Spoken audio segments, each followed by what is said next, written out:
हद्दवाढीच्या संदर्भात यापूर्वी सुद्धा आपण सगळेजणांनीच ऐकलं असेल किंवा आपण सगळेजण बोलतोय नेहमी.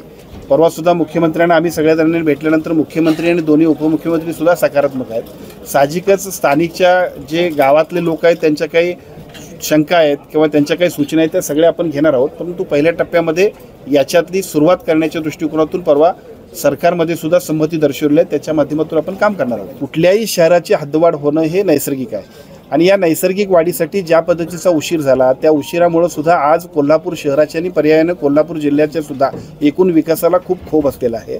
त्यामुळे साहजिकच एका बाजूला राज्यस्तरावरती आणि या शहरातल्या आणि परिसरातल्या सगळ्याच लोकांची मागणी आहे. त्यासाठी मुख्यमंत्र्यांकडे आम्ही दोन्ही मंत्री आणि आमच्याबरोबर सुद्धा दोन्ही शहरातले आमदार भेटलो.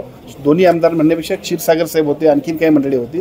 आम्ही सगळे जर भेटल्यानंतर या सगळ्याबद्दल मुख्यमंत्र्यांनी संमती दर्शवली आणि मला असं वाटतं की त्याच्यातला एक टप्पा पुढच्या टप्प्यामध्ये सुरू होईल.